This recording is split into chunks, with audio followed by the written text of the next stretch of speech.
మనోహర్ లోయ కమ్యూనిటీలో TRS government వచ్చిన తర్వాత మల్టీపర్పస్ ఫంక్షన్ హాల్ అని చెప్పి ఎన్నో రోజుల సంది గ్రేటర్ హైదరాబాద్లో కోట్ల రూపాయలు పెట్టి కట్టించడం జరిగింది. అదేవిధంగా కీర్తిశేషులు నాయన్ నరసింహారెడ్డి గారు ఈ ఏరియా పాత నేను ఎట్టి పరిస్థితుల్లో కట్టానని చెప్పి ఆ రోజు నాయన్ నరసింహారెడ్డి గారు వచ్చేసి 2016లో ఇనాగ్రేషన్ చేయడం జరిగింది. చేసిన తర్వాత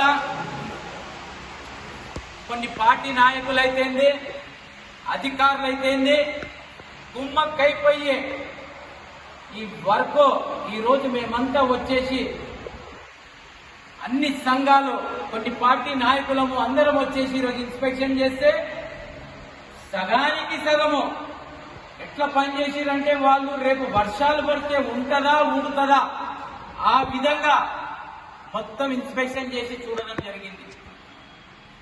కొన్ని రోజుల క్రితము సుమనన్న నా దృష్టికి తీసుకురావడం జరిగింది. అన్నా ఈ వర్క్ జరుగుతలేదు, 2 సంవత్సరాల సంది నానా ఇబ్బందులకు గురవుతున్నాము, ఈ పని జరుగుతలేదు అని చెప్పి సుమనన్నకు ఆ రోజు ఉగాది రోజు ఒక ప్రామిస్ చేసిపోయినాయిగా, సుమనన్న నాకు కలిసినవు నేను పని అయ్యే వరకు కూడా నేను నిద్రపోనని చెప్పి ఆ రోజు సుమనన్నకు చెప్పడం జరిగింది. చెప్పి ఫైల్ ఎక్కడుందనేది మూమెంట్ కూడా చేయడం జరిగింది. అంతలోనే ఒక ఎమ్మెల్సీ ఎలక్షన్ రావడం జరిగింది, ఎలక్షన్ కోడ్ రావడం జరిగింది. ఎలక్షన్ కోడ్ అయితే తెల్లారి నుంచే ఫైల్ ఎక్కడెక్కడ మూవ్మెంట్ చేయాలని చెప్పి కూడా సుమన్ గారిని కొందరు ఎవ్వరు వచ్చినా కూడా బస్సు వాసులు తీసుకొని నేను పోతూనే ఉన్నాను. పోయిన తర్వాత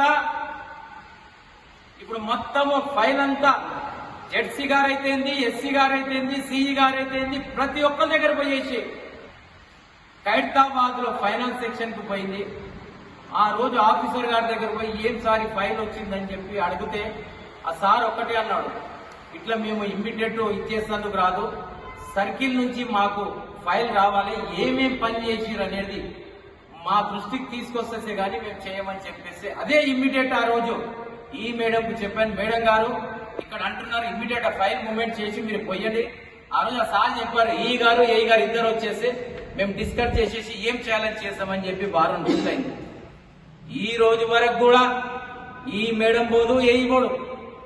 అంటే దీంట్లో నాకు కనిపిస్తుంది ఏంటంటే ఏదో కుమ్మక్కైపోయి దీంట్లో ఏదో అవకతవకలు జరిగినాయి. త్వరలోనే అన్ని సంఘాలలో కలిసి మున్సిపల్ కమిషనర్ గారి దగ్గర పోయి దీని మీద ఒక ఎన్క్వైరీ కూడా చేపిస్తామని చెప్పి ఈ సమక్షంలో నేను చెప్పదలుచుకున్నా. ఎందు గురించి మాట చెప్తున్నానంటే బస్తీ వాసులు నానా ఇబ్బందులు పడి రాత్రి పగలు ఎక్కడ ఉన్నా కూడా వీళ్ళు పోయి చూసినా కూడా వీళ్లకు రెస్పాన్స్ ఇవ్వడం లేదు. ఇప్పుడు ఏ విధంగా రెస్పాన్స్ ఇయ్యారని మేమందరం అన్ని సంఘాలలో కలిసేసి మేము పోతాం ఎట్లా రెస్పాన్స్ ఇయ్యారని చెప్పి మేము అడగదలుచుకున్నాం. అవకతవకలు ఎవరెవరైతే చేశారో వాళ్ళని సస్పెండ్ చేయవలసిన అవసరం కూడా ఉందని చెప్పి నేను బీఆర్ఎస్ పార్టీ తరఫున హెచ్చరించడం జరుగుతుంది. మున్సిపల్ అధికారులు ఏమనుకుంటారు మీరు, ఈ బస్తీ వాసులు పుట్టి పెరిగిన ఇక్కడ ఈ ఫంక్షన్ హాల్ రెడీ అయినాక కూడా ఈ బస్తీ వాసుల చేతుల్నే ఉంటది, కానీ ఎవ్వడు కూడా ఇక్కడ ఒక్క కన్నెత్తి చూసినా కూడా కళ్ళు తీసేస్తామని చెప్పడం జరుగుతుంది. ఈ బస్తీ వాసుల చేతనే ఉంటది.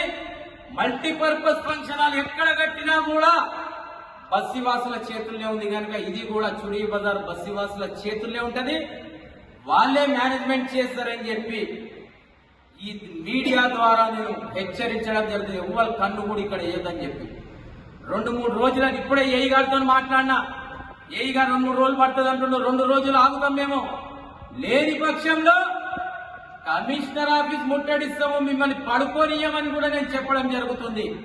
ఎందు గురించి అంటే 2 సంవత్సరాలు కాలయాపం ఎందుకు చేసిందని చెప్పి నేను అడగదలుచుకున్నా. దయచేసి ఇమ్మీడియట్ ఇది కావాలి, జెడ్సీ గారు సంతకం అయితే షార్ట్ టెండర్ పెట్టి ఇదే ఎంతమంది అయితే ఎంతమంది ఉన్నాం మా సమక్షంలోనే వర్క్ స్టార్ట్ చేపిస్తాము, మేము కూర్చొని సాక్షి స్టార్ట్ చేపిస్తామని చెప్పడం జరుగుతుంది. దయచేసి మళ్ళొక్కసారి కమిషనర్ గారు మీరు కొత్తగా వచ్చారు, మీకు తెలియదు, వీటి మీద దృష్టి పెట్టండి. మీరు మొన్న ఒక మీడియాలో చూశాను, ఇంజనీరింగ్ సెక్షన్ లో అవకతవకలు కోట్ల రూపాయలు అయినాయి అని చెప్పేసి దీని మీద కూడా ఎంక్వైరీ చేయవలసిన అవసరం కమిషనర్ గారికి ఉందని చెప్పి నేను చెప్పదలుచుకున్నా. ఎందు గురించి అంటే మన కొన్ని పాత కమిషనర్ గారు ఎల్లంపర్తి గారు ఉన్నప్పుడు కొన్ని కంప్లైంట్స్ పైన ఎల్లంపర్తి గారికి విజిలెన్స్ ఎంక్వైరీ చేస్తే కొందరు అధికారులు అవకాశం రోడ్లు వేయకుండా రోడ్లు వేసినట్టు బిల్లు ఏ పని చేయకుండా కొన్ని రిపోర్ట్స్ కూడా కొత్త కమిషనర్ గారికి ఇచ్చారు. త్వరలోనే ఒక 2-3 రోజులలోనే మేమందరం ఒక 5-6 మంది ఇప్పటి అందరం పోతాము కమిషనర్ గారికి కలిసేసి దీనిపైన కూడా ఒక మెమరాండం ఇవ్వబోతున్నాము.